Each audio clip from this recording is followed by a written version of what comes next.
Good morning, everybody. My name is Zach. I'm hiding at the keyboard in the back here, if you can't tell. Hello. I have the privilege of being the worship pastor here, and you have the privilege of hearing us all sing. Isn't that wonderful for you? I am not that arrogant, I promise you. I'm just joking around, because church is a place to be light and joyful. So we've been forgiven of all of our sins, and that is why we are light and joyful. So if you join me in a word of prayer, we're going to worship. Father God, you're so good. Thank you for your forgiveness, and thank you for who you've called us to be. We want to worship you and give you all the honor. And so I pray that you would fill this place with your presence and with the things that you bring. So help us to feel your peace, and help us to take everything that we're bothered and distracted by and drop it off so that we can just experience freedom with you. You're good, and we worship you right now. In Jesus' name, amen. Let's stand up.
disillusioned, I was lost and insecure.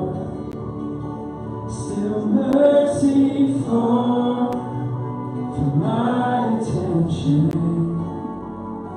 You were waiting at the door,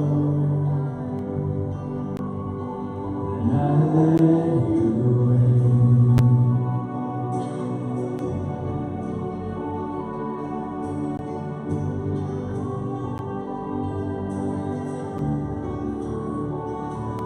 Trading your life for my offenses, for my redemption.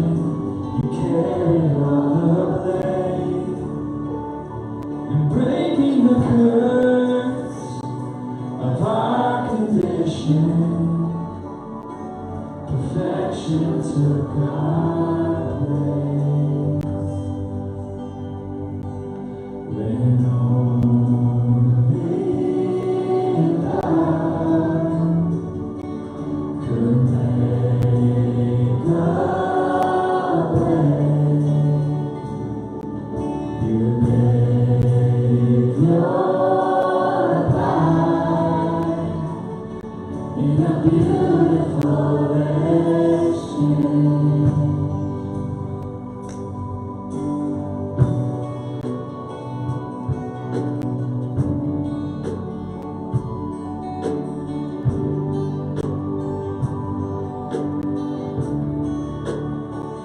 My burden erased, my life forgiven.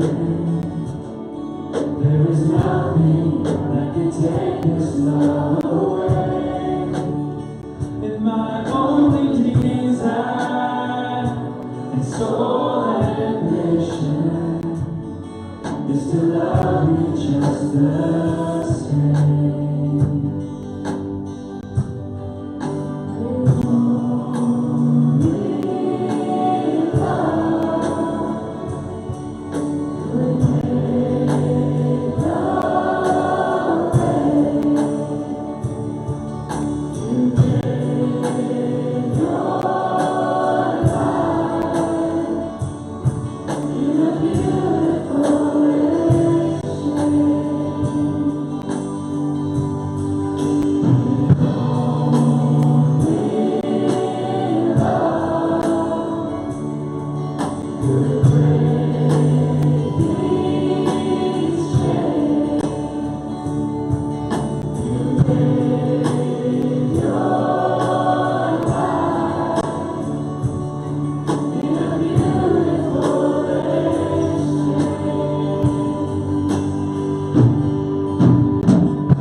Worthy of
love never fails and never disappoints. So I pray that you would just speak to us loudly this morning, that we would have faith to hear you, and that we would just take what you say and put it into practice in our lives. We love you so much. In Jesus' name, amen. You guys can have a seat, and we're going to invite the ushers to come forward. We'll continue worshiping with our tithes and our offerings. If you're visiting with us today, don't feel any pressure to give. Your presence is a gift. And also a gift, here we go.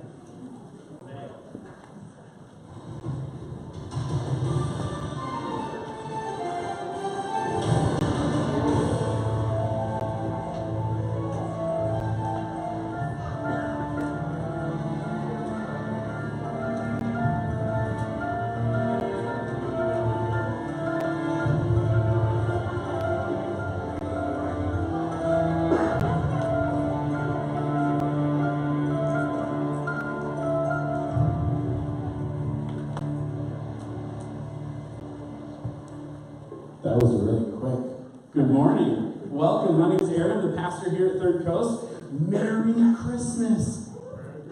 Good. Oh, come on. Thanksgiving's over. Let's try one more time. This is the first time you've said it probably. Merry Christmas. Tis the season, right? We're excited to kick off a new series next week called Christmas Upside Down. And we're going to be looking at some of the people who would have originally been part of the Christmas story and how the coming of Christ, Jesus, the Messiah of the Jews, turned their lives upside down. So next week we're going to be talking about Mary. She's a very traditional character in the Christmas story. We're also going to be talking about Herod throughout the story. Just some cool stuff. And so we're excited to invite you to our Christmas series. We've got these little invite cards on the back table. We'd love for you to take these with you and invite somebody in your life to our Christmas series. These are really good for people who love and respect you and want to go to church with you. These are also really good for inter-office mailboxes and windshield wipers and your neighbors, like, their windows cracked, sneak it through your window while they're doing dishes and hit them in the face.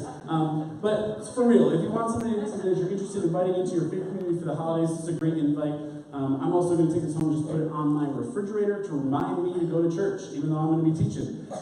So these are available to you. We also have these little cool yard signs, and you're going to see these all throughout West Michigan during our Christmas series, inviting people to our Christmas Eve productions. So we have one at Ridgepoint in Holland, we have one at Cultivate, and then here at Third Coast we're doing 2 Christmas productions, one at 3 p.m. and one at 5 p.m. on Christmas Eve. We're going to have a blast doing that. So we're going to have pipe and drink and actors and all this fun stuff. So invite your friends and family to that. And right after today's service, Zach is going to do some no-cut auditions for our Christmas Eve production. Okay? That's a fun way of saying we need help. So if you'd like to be in our Christmas production, we need stagehand people, we need light people, we need actors. Come right up front, over here, Zach, right over here, right in front of the restoration wall, these chairs over here, right after the service today. If you'd like to be involved in our Christmas Eve production, please come up. We need lots of help to make that a fun, successful thing on Christmas Eve. Also, every week, if you're with us from week-to-week basis, there's some guys in that back booth that hate attention. Everybody look at our tech and slide guys. Say hi. They look at that.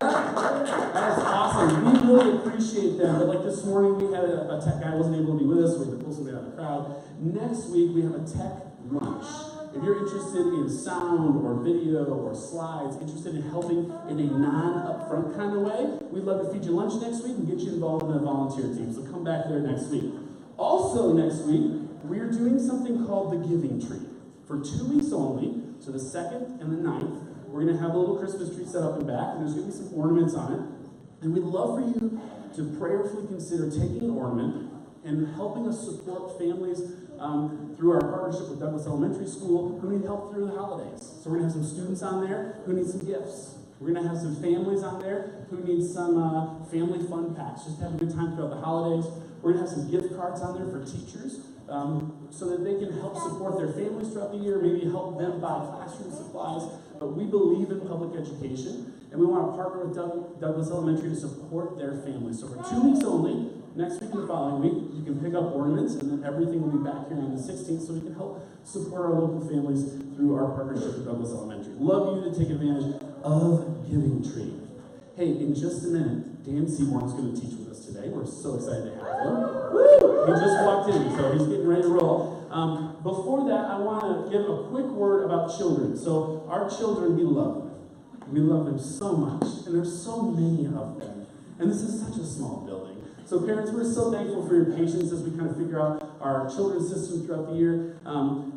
Every week, our kids check in, and the younger ones, the toddlers and babies, stay back, and everybody else kind of joins us. We're so happy to have you worship with us, kids. And then right about now, we always dismiss them to go over to Hemlock, which is a cabin on the other side of camp, where they do their discipleship and lessons. So if you're new with us, parents, and you don't want your kids leaving the building, they're welcome to stay with you. Also, if they're between 4th grade and under, they're welcome to go at this time back to Megan and Ross, who just stood up, and they're going to go with them over to Hemlock for their lesson. You're welcome to go with them and see where they're at, and then after service, they're going to be in the back room for you to check them out. So your kids are leaving, you can go with them if you like, and then right after service, you can check them out in the back room. If you don't check them out, we will find something to do with them for the week. There's lots of leaves, the camp does dishes, all these things. So they'll learn some good work ethic if you don't take them home with you today. That's a joke.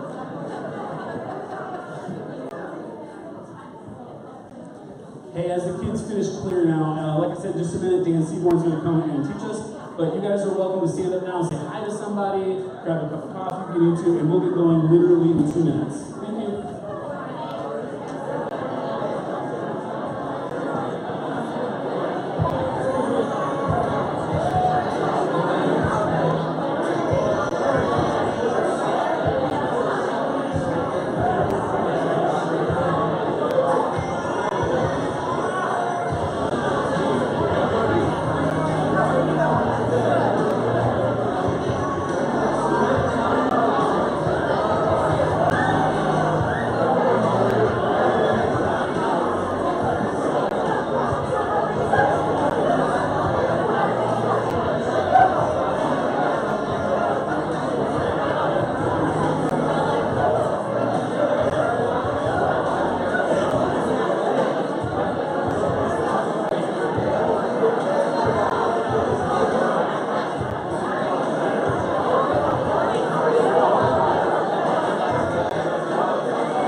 Well, good morning, Third Coast. Every time I get here, there's more of you here. This is awesome. God is blessing you. Pastor Aaron, where are you? Thank him again for his leadership here. It's really fun. I was just saying to John driving down here, I love coming here because it feels so close, so homey, so nice. And so often I speak at places where it's a bigger crowd, and I love smaller. I really do. I'm praying the Lord will give me more. I actually have a dream the last third of my life that I speak a lot to homeless shelters and places where the poor and the needy are, and so I'm enjoying the environments where I just feel I can make personal contact and be closer to you, and so what a special opportunity for me. So thank you, Pastor Aaron, for your kindness and continuing to allow me to be a part of it here. We're in this series, and I've had the privilege of preaching last week on forgiveness. I think you guys watched that by video. Then this week I'm going to talk a little bit about just the idea of having a life filled with peace. And when you have conflict with another person, having peace. You guys made it through Thanksgiving, so good job, you made it. Black Friday, you had peace those 2 days. Michigan lost yesterday, you survived that. So here we are today, and I want to talk about this building peace in your relationship with other people. Probably through this series, there's been a consistent face or maybe something that comes to your mind and you go, man, I need peace with that person. I need to solve conflict with that person. That's normal. All of us have that. Don't think you're alone. You're not alone. Sometimes Satan, you get by yourself thinking, you're the only one who has these issues. No, it's pretty common. And this series is about helping you know and ask the question, why can't we be friends? Why can't we work this out? And today, on this topic of peace, I'm going to be dealing with taking a look at yourself.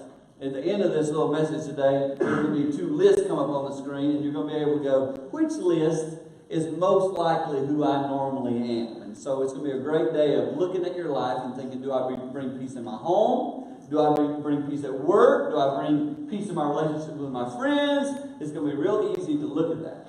And as you know, I travel and speak a lot, and when I have the privilege of hearing other pastors preach, one of the things I notice is when they take their Bible and they start to read it, whether they're reading off their iPad or their Bible like I have. I used to use an iPad, but it went blank one time, and I was like, I better have my Bible. So it's pretty sad you got a blank going, and the Word of God says blank. You know, it's not good. So I want to read to you a passage, and normally you'll check out a little bit during the Bible reading. There can be a little bit of a, okay, he's just reading the Bible. No, I want to check in a second.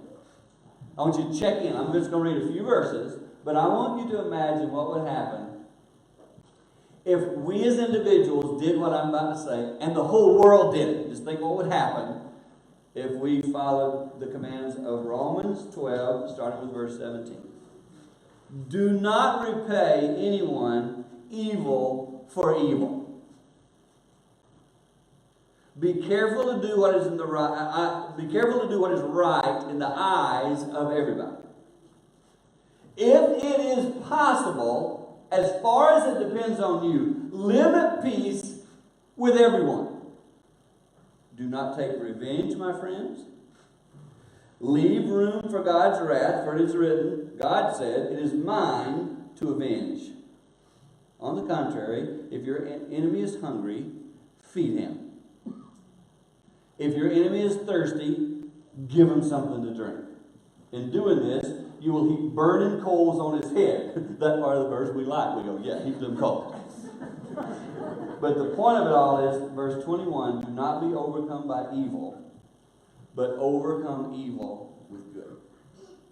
The theme, the nutshell verse of this whole passage is this. If it is possible, and we're going to break that little part down, as far as it depends on you, break that down, live at peace with everyone. So I want to take and just apply this to your life today. The first part, if it is possible. Now notice it doesn't say, sometimes it will be impossible. But the fact that it says, if it's possible, means there's going to be times it's going to be impossible. There are going to be times that you can't make a relationship work because you don't get to control both sides. There are going to be times it's impossible. The problem with us is we default to that too often. I took the first part, so I put the word impossible up there, if you will, for me. So this word impossible is coming up on the screen.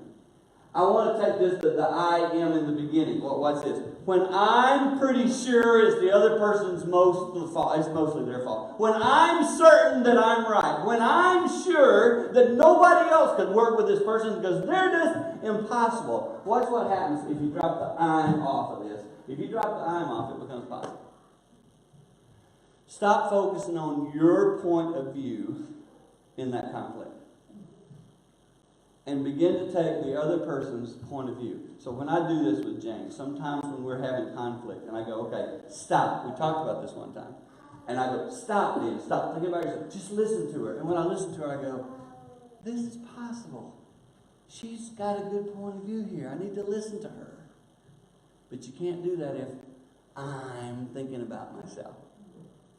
When I'm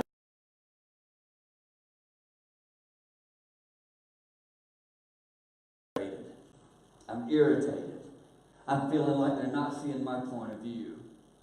And some of you right now are in a spot like that, where there's somebody, I can't even talk to them. Right. Stop. Say what you can say and stop, because it's not possible sometimes to fix all that. And the middle part of that verse says, as much as it's possible, watch this, as far as it depends on who? on you. Thank you. As far as it depends on who, that's it. It's you. In other words, what can I bring to this that will help? When I read that little part, what I kind of ask myself is 3 little sections of it. The first thing I ask myself is there any more self left inside me that I need to die to? That's the first thing I ask myself. Am I really dead to all the self in me? Because here's what we do. When we're in a conflict situation, even with our spouse sometimes, here's what we say. I give in 99% of the time. And what you're saying by that is, so I'm holding back my 1%. And if we're going to be truly dead to self, if we really are going to follow Jesus' example, he surrendered it all. So if you say to yourself, Dan, look, all I'm holding back is just one drop. That's it. All I'm holding back is one drop. Watch. That one drop will end up tainting this whole jar. It was totally clear. I put a little blue in there. Watch. The blue is slowly spreading. By the end of the service, this thing will be tainted blue. One drop. And you say, well, no, I need to reserve my one drop. No, that one drop needs to be poured out. I can tell you that it is easy to want to hold that little bit back. But the more, for me personally in my life, the more I surrender and go, okay, God, I just need to let that go. The more peace I feel, look, I can't sometimes control the circumstance, but I can control, right? And I don't want to finish my life by going, oh, shoot, I had too many drops left in my little tube. I don't want this. I want to be pure. I want to finish life going, I'm not the one bringing all the discontent and all the unpeacefulness to the situation in my home and my family. I don't want to be that guy. I want to be the guy that brings peace. And in my relationship with my friends, I want to bring peace. I'm not always able to do that perfectly. And you aren't either. It's a life. But as far as it depends on me, then I want to get the drops out. Because you can see it's covering more and more of the water. And as long as that water is tainted and I had anything to do with the tainting, then I am not totally dead to self. The second thing, that part of the verse, as far as it depends on me, the second thing that says to me is this: stop thinking about them and what they need to do and focus on what I can do. So, have you ever been in a message here or something like this and thought to yourself, boy, I wish so-and-so was here? So today you're here. Forget about the person you got conflict with. I wish they were here. You said, damn, they're in the room. They're right over there. Don't point at them. As far as it depends, it doesn't say on them. As far as it depends on me. So Thanksgiving, 2 days ago, it was fitting. That's 3 days ago now. It's fitting that on Thanksgiving Day in the afternoon, I ended up being on the highway. I had to run and get something. And I was on the 4-lane highway, like 31. And I'm just driving. I'm going 60. I'm headed to where I got to go, running an errand, etc. And I'm checking my rear view, kind of normal driving. And I can see in my left rear view mirror, I can see this car coming toward me, like an SUV. And I can see the couple in the car are going at it. She is animated. She's telling him a couple of things. And, I'm going like this, maybe 62, and they're going 60. So they're not able to quite catch up to me. And I thought, I got to slow down. It might be a sermon illustration. So I slowed down. It turned into one. I hope this wasn't y'all. But anyway, it turned. So I let them get right beside me. They're right beside me. And I'm looking over at them, and they are just going at it. And I got to tell you, my thought is, I have done that. Maybe I haven't done that, but Jane and I have had that. And then I noticed there's a little kid sitting in the back seat. And the kid and I've slowed down enough. They're talking, they don't see me. The kid and I make eye contact. And I look at him, and he's got this look on his face like, can you get me out of this? And I thought to myself, I've been in both. I have been the kid in this car, and I have been the adults in this car. And I really did. I looked at the kid, and I just said, it's going to be okay. He's probably thinking, you're going 65. What are you going to do to help me? It's not okay, you know what I mean? But I just tried to give him a little peace. It's going to be okay. And Then the mom looked over and saw that I was talking to the kid. Okay. A little bit of an awkward moment. Good morning, kind of thing. And it was afternoon. I said, good afternoon, kind of thing. And she's looking at me, and then she's crying pretty hard. And then she put her arm up to kind of block me from seeing that she was crying so hard. And then for some reason, they sped up like they were going further. So then I had to go faster to catch up to them. I went to say bye to the kids. So we went along the highway, and then as they pulled away from me, here's what I was thinking. Here's what I was thinking. On this part, as far as it depends on you, watch this. And I'll apply this to your next time you're in the car and you are the front seat people. What would happen in that car right now if she or he just started with, hey, stop. I'm causing conflict here with you, and we really don't need this. I'm so frustrated, but it's Thanksgiving. I want to just reel off 5 things about you I'm really thankful for. I want you to try this the next time you're in a heated situation with your spouse. Just go, 5 things come to my mind I'm so grateful for. It will put a kibosh. Well, maybe not for a second, but in a little bit, it'll put a kibosh on it, because here's what would happen. If you really adopted the, as far as it depends on me, nothing else is coming out of my mouth that will cause conflict. As far as it depends on me, no more words to cause inflammation and conflict are coming out of my life. And I got to tell you, I really am. If Jane were here today, she would tell you, Dan is really working on this. I've really been working in the last couple of years. I do not raise my voice anymore. If I raise my voice at all, I would look at her and go, I'm so sorry, because I'm not going to do that. And she will say to me, you got really good control. And that's the third point. I cannot control anyone else's response. I can only control mine. And if I allow myself to elevate, what I'm basically doing is I'm giving control to you. I'm letting whatever you say get me upset. I want to pre-decide. Sometimes Jane and I are doing this in our conversations now. When we know there's an area we're not going to agree on, I'll say to her, hey, just so you know, we're going to talk about this. I've pre-decided I'm not going to get upset at you. I won't raise my voice. In fact, I'm going to go down a little bit. And we can have a conversation. Why? Because I control me. And it's amazing how much better things go when I stay in control. And when it comes to peace in your home, you can only decide what kind of peace you're going to bring.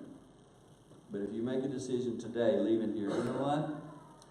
I'm gonna start a new path in my life. I'm going to eliminate some of this conflict. It's going to start. I am not going to think about the 99.9% that is them. I'm going to go tackle my 0.01%. And I want to work on my life. If you decide to do that today, I'll tell you who will benefit from it. You'll benefit from it. Your spouse will benefit from it. The people you live with, those kids that just went out, they like peaceful houses. Kids like peace. And I can just tell you, as a kid growing up in a church like this, well, it wasn't this cool, but in a church like this, I enjoyed going to church because my parents didn't fight there. And I want to say to you, your kids know what you're really like. And I want you to say, as far as it depends on me, I'm going to bring some peace to my family. I'm going to start bringing now. Here's what it's going to be like. You know, whenever the snow is coming soon, we'll have a lot of snow. And there gets this worn path where you walk on a lot. Doing this is like starting a new path of snow. It's like brand new footsteps in the snow. Nobody else has been there. So for you to change your behavior in this area, this is the worn path. My spouse and I, my friends and I, whatever it is, we naturally go to conflict. Okay, then let's start a new path. Let's stop defaulting to our old path. Let's start something new. He makes all things new. That's Christ. And this year, I hope whenever we have a big snowfall, maybe tonight, tomorrow morning, when you take your first steps in that newfound snow, just think to yourself, this is what I want to do in my life too. I want to make some new paths. And the thing is, when you start, then use that path over and over, that'll get worn in too. And that'll be your new default, your new way of doing things. The old is gone, the new has come. And that new can be peacefulness that you're bringing to the people around you. So we're going to make a little list. It's just going to come up. We're going to have this list called Peacemakers and Peace Takers. That came to me pretty good. So you're either a peacemaker or you're a peace taker. I made a little list of the different things they are. I'm just going to kind of go through them. Peacemakers, number one, heal. Peace takers, hurt. A real way to illustrate this is when we think of the terrorism in our world, okay? We think of what do terrorists do? They try to hurt. They try to cause conflict, harm, anxiety, everything that makes us, anxious. They try to bring hurt. Now watch this. Bring it all the way down to your house. Is there a little bit of terrorist in you sometimes? Do you have a little terrorism in you? Or you bring a little hurt, a little pain, and you know it. But I don't want to think of myself as a terrorist. Well, I don't either. But sometimes my words do that. And I think when we see that about ourselves, we've got to own that. Now, as you look at these two lists that will form here today, I want you to know you're going to have a little bit on each side. Nobody's perfect. What I want you to do is, we're going to imagine there's a scale. As we add the things on the peacemakers and peace takers, what I want you to do is I want you to look and go, okay, am I doing which one? Which way am I most heavy toward? Follow me? So our goal here is today, as we look at the second one here, assuming the best. I want you to let that be your default. That your new track in the snow is, I'm going to start assuming the best about situations, not assuming the worst. And you can test yourself on this. Like when you're in a group and somebody says something negative about another person, is your first thought probably true about them? Or is your first thought, well, I need to wait. I need to give them the benefit of the doubt because I wasn't there and I don't know the whole story. You can judge which way you tend to go. Because peacemakers, even with that little club you're hanging out with, will say things like, I don't know, guys, let's give them the benefit of the doubt. And sometimes you'll, well, why would you do that? We just need to give people the benefit of the doubt. That'll bring peace. Because if you jump on the bandwagon, yeah, they're the worst ever. Everybody, oh, yeah. It's a storm. Let's storm them. Let's storm them. We don't want to go to the worst. So in your life, would you say you tend to be a little more this way? Or a little more, see, it's so easy. This is such a good message for that. It's self-analysis. And if you go, I don't really know how to judge myself, ask the people in the car on the way home. They'll tell you. They'll give you their input. Peacemakers bring security and peace takers create chaos. You're one or the other. When you walk into a room, people go, oh man, I'm just glad they're here. Y'all ever been in a scenario in a bigger setting, maybe in your family or whatever, and conflict's going on, and a certain person walks in, and when you see that person, your mind goes, oh good, they're here. Because you're thinking they'll help. Are you that person? Are you the person when they walk through the door go, oh boy, double down? I mean, which one do you bring? Peacemakers come alongside and peace takers push away. Have you ever been in a situation with somebody and you're trying to bring healing to it, and no matter what you say, they just sabotage it? Like, have you ever had this with you? Some of those of you who are married with your spouse, you're working, and you say something really nice and positive, and they say something like, well, yeah, you're saying that now. Covering her face and laughing. That's good. I won't look down. But that's us. I do the same thing. It's life. And peacemakers will say, man, I appreciate that. I know that wasn't easy for you to say right there because you're just as frustrated as I am. And let me just say to you, let me remind you, the person we come today to worship, let me remind you, Jesus, over here. Even with the people who attacked him, what did he do? Tried to help them. But Father, forgive them. They don't even know what they're doing. What if you had that spirit with next time you're in a big conflict, somebody saying some really mean stuff, and in your mind you're going, Lord, forgive them. They don't know what they're doing. What a spirit. Peacemakers, we love to see them coming. And peace takers, we love to see them going. It's one or the other. And I got to tell y'all that last night about 5 o'clock, the whole message changed right here. So the rest of the points, you can throw them up there if you want to, just so everybody can see them, but I got to tell you a story. Now this story is pretty graphic, it's pretty hard. It came to me last night at 5 o'clock. At a Ridge Point, I have to be there at 4:30 for pre-routine warm-ups and stuff. They do calisthenics and everything. So I was there early. Aaron remembers that. They want you there. It's like, dude, it's afternoon. I'm going to church. The service is in 16 hours. You know, but anyway. You don't do that here, do you, Aaron? Nope. Way to go, baby. I like it. He's like, I'm going to start my own church. So I have to be there 5 minutes before. I like it. So I sit down, they're doing, I will sit and just kind of, you ever see me sit and look through my message. And I got to this point, and the Lord just brought a story to my mind that I'm going to tell you the story. It's crazy. Because when I saw the whole love to see them coming, I was like, oh, I remember it. So I thought it through since last night. I was 12 when this happened. I was 12. And this is how I'm going to finish the message today. It's a fairly long story, so hang with me because it's 2 stories in one. When I was 12, my brother was 18. We were sitting at the dinner table on a Wednesday night, Wednesday afternoon, 5 o'clock. I remember the details very clearly.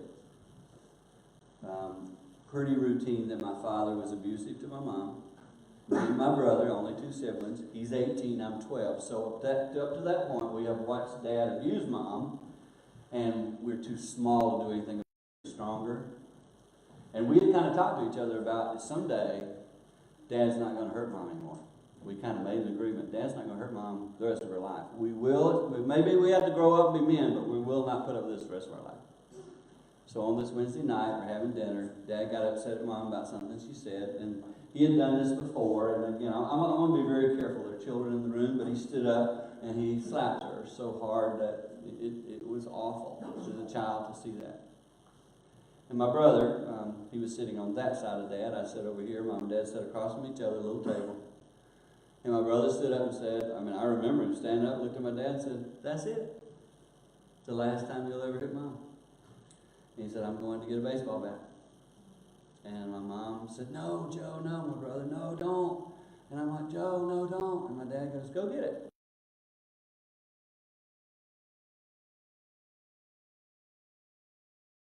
It was an awful, awful day in my childhood. And so my brother got the baseball bat, came through the back door. I could still see him. I could still open the door. He had the bat in his hand. And my dad came walking out of the bedroom with a 12-gauge shotgun, loaded. And I remember me and Mom were holding hands crying. And she was screaming and she was praying. Mom was always a prayer warrior. She was praying, Jesus help, Jesus help. And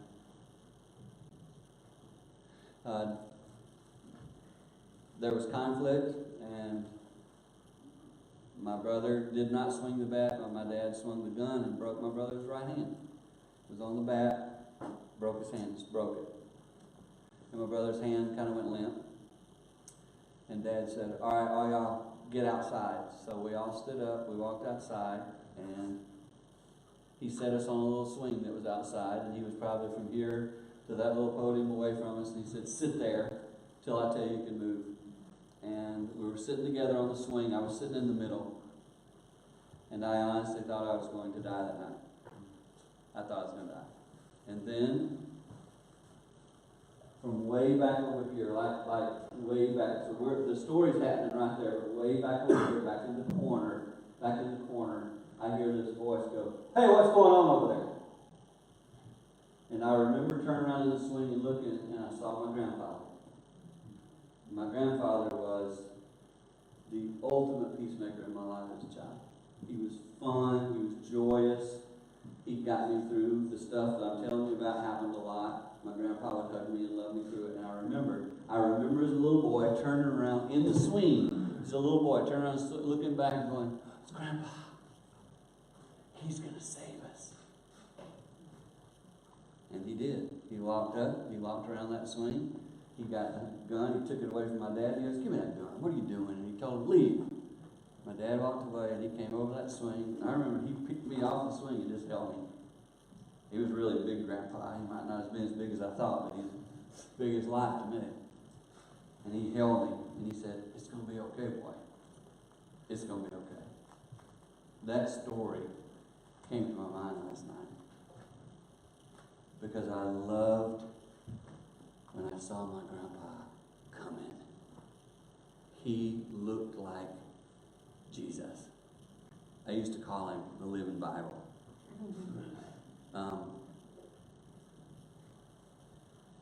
And this is why this story came to my mind.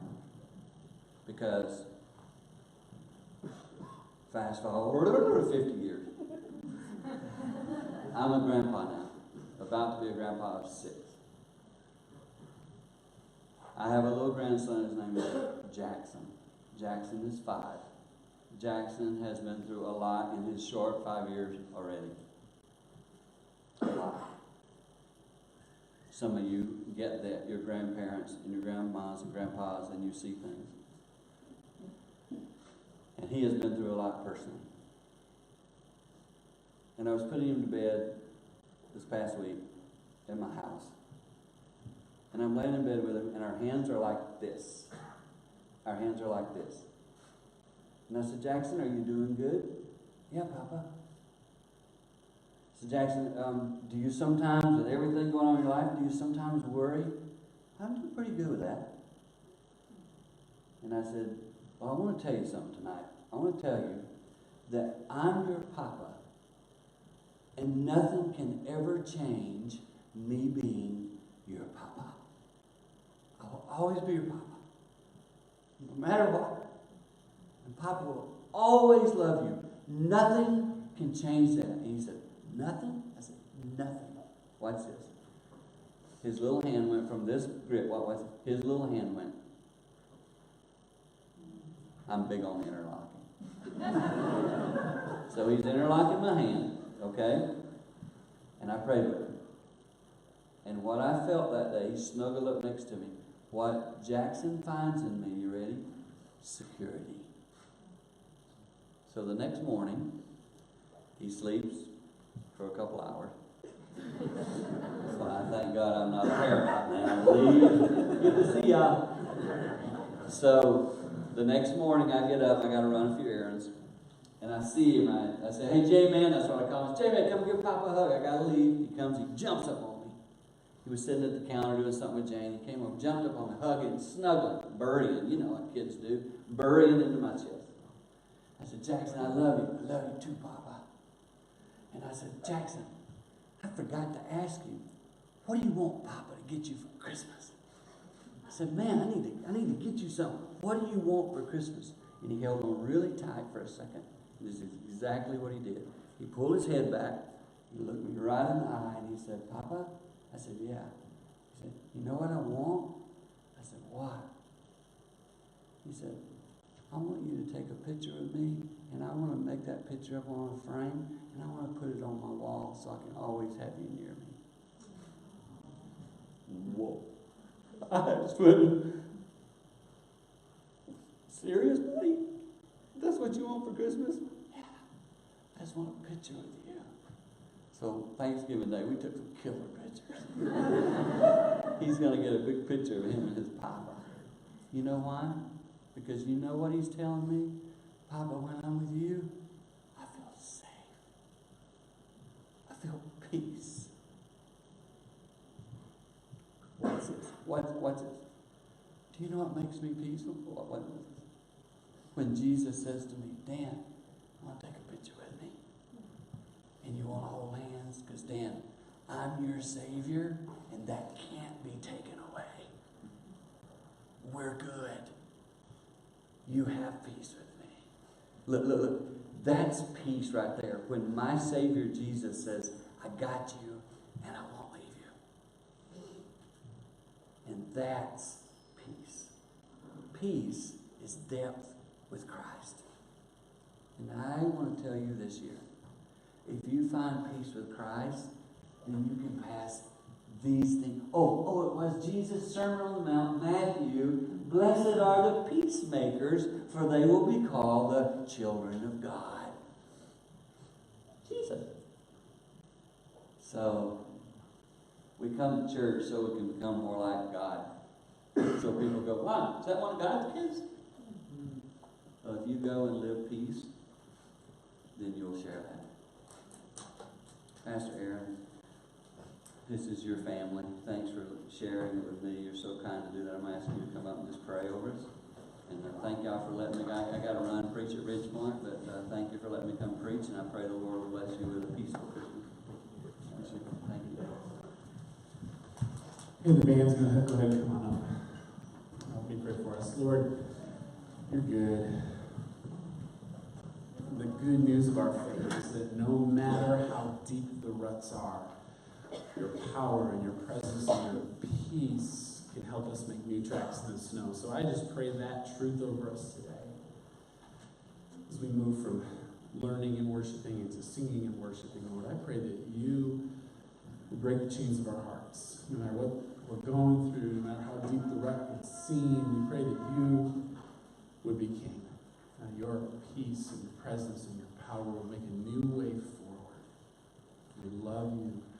We worship you now. In Jesus' name, amen.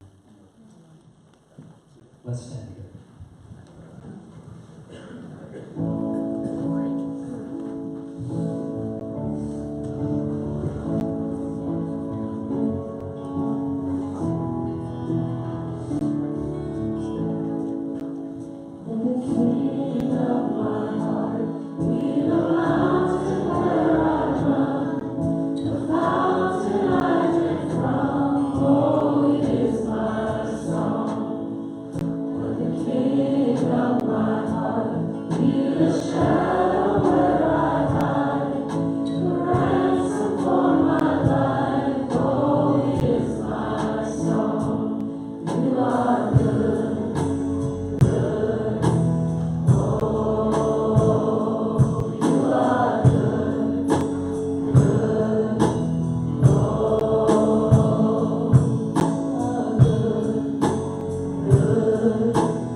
You're never gonna let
our natural ability to cause peace stops, God's supernatural abilities kick in. So as you go into this season of peace, into Christmas, may the supernatural abilities of Jesus fill you up, so that when people see you coming, they'll see a reflection of Jesus. They'll see a peacemaker.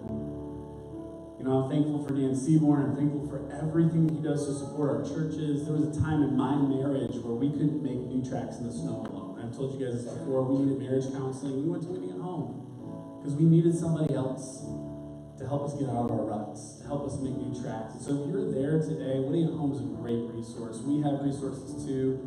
That's why we gather, because none of us are built for this alone. We're built to do this as a family in the power of Jesus. So move into the Christmas seasons with our blessings, with the supernatural power of Jesus to make peace wherever you go. And there's some cookies in the back, and there's some coffee in the back, so we hope you hang out a little bit, and we'll see you next week. Merry Christmas. Have a great week.